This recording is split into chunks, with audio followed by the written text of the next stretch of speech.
22শে June হতে চলেছে আমাদের রাজ্যের কাছে এমন একটা ইম্পর্ট্যান্ট দিন, যে দিনের দিকে তাকিয়ে রয়েছে কিন্তু বাচ্চা থেকে বুড়ো সকল মানুষ। কেননা 22শে জুন রাজ্যের বাজেট পেশ। তো রাজ্য বাজেটে এবার ঠিক কোন কোন দিকে মোটামুটি কয়েকটা পয়েন্ট আমি আপনাদের বলবো কী কী দিকে নজর দেওয়া হতে পারে, সেটা নিয়ে জোর চর্চা চলছে। তো যারা নতুন আছেন, ইউটিউব থেকে দেখছেন, অবশ্যই চ্যানেলটিকে সাবস্ক্রাইব করে পাশে থাকা বেল আইকনটি ক্লিক করে দেবেন, যাতে সমস্ত তথ্যগুলো টাইম টু টাইম পেয়ে যান। আর যারা ফেসবুক থেকে দেখছেন, ফেসবুক প্রোফাইলটাকে অবশ্যই ফলো করবেন। তো এবং প্লিজ ভিডিওটা শেয়ার করবেন। প্রথম কথা হচ্ছে, বাজেটের দিকে তাকিয়ে রয়েছে সবার প্রথম চাকরি প্রার্থীরা। তার কারণ রাজ্যের লাস্ট 15 ইয়ার্সে সেই অর্থে শিক্ষক নিয়োগ বিরাট মাত্রায় কিছু হয়নি। যেগুলো হয়েছে সেগুলো অনেক ক্ষেত্রে বাতিল হয়েছে বা অনেক বিষয় সেখানে ধরা পড়েছে। আবার রাজ্যের পুলিশ নিয়োগ থেকে শুরু করে যত রকমের নিয়োগ আছে, লাস্ট একটা দেখছিলাম আনন্দবাজার পত্রিকাতে দিয়েছে 2,51,000 ভ্যাকান্সি। তো এই 2,51,000 ভ্যাকান্সি পূরণের জন্য দাবি তুলছে যোগ্য চাকরি প্রার্থী, যারা এত বছর ধরে ওয়েট করে রয়েছে চাকরির জন্য।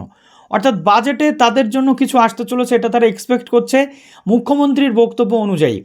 2 নম্বর রয়েছে বাজেটে রাজ্যের শিল্প খাতে কত কি হতে চলেছে, বা রাজ্যের শিল্প কি আসতে পারে ইন ফিউচার।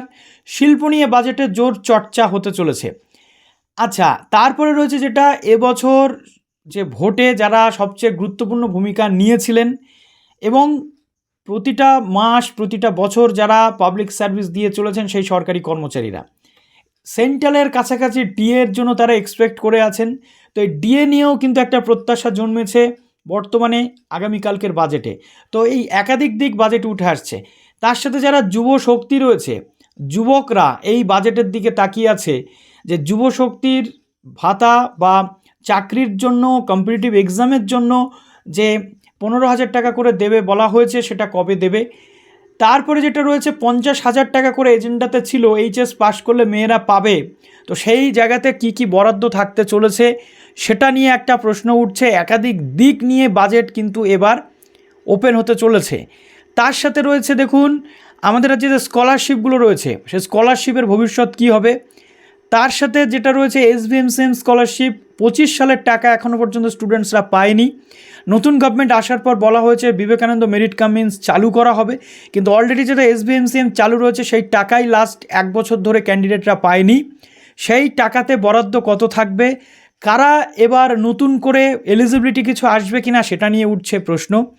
তার সাথে যেটা রয়েছে এমএসএমই থেকে শুরু করে ক্ষুদ্র শিল্পের সাথে যারা যুক্ত আছে, থেকে শুরু করে নারী উন্নয়ন থেকে শুরু করে রাজ্যের স্কুল শিক্ষা ব্যবস্থাতে কী হবে, শিক্ষক নিয়োগ কী হবে, পিএসসি নিয়োগের ক্ষেত্রে কী হবে, এই পুরো জিনিসগুলো চাকরি বাকরি থেকে শুরু করে সব কিছু কিন্তু বাজেটের ওপর নির্ভর করছে এই মুহূর্তে দাঁড়িয়ে।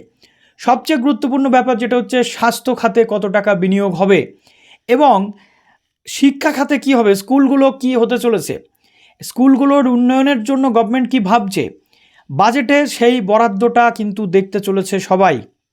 তার সাথে সরকারি দপ্তর থেকে শুরু করে বেসরকারি প্রতিষ্ঠান থেকে শুরু করে প্রত্যেকটা এরিয়ার মানুষ এই বাজেটের উপরে, ওয়েস্ট বেঙ্গলের এই বাজেটের উপরে কিন্তু নির্ভর করে রয়েছে।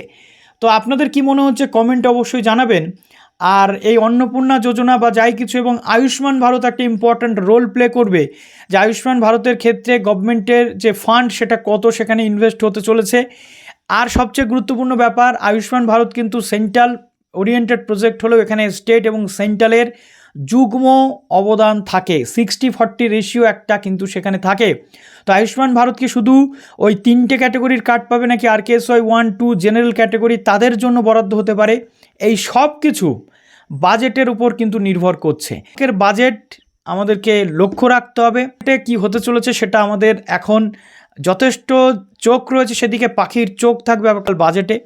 এবং আমি তো শুধু কয়েকটা সেক্টর বললাম, একটা বাজেট মানে রাজ্যের বাজেট মানে রাজ্যের গোটা সিস্টেমের পুরো সিস্টেম, অর্থনৈতিক যে জায়গা, ফিনান্সটা কিন্তু এই বাজেটের থেকেই বরাদ্দ হয়। তো সেটা আমাদেরকে দেখতে হবে। তো চলুন, আপনার যদি মনে হয় কোনো পয়েন্ট মিস করে গেলাম, কমেন্টে জানাতে ভুলবেন না।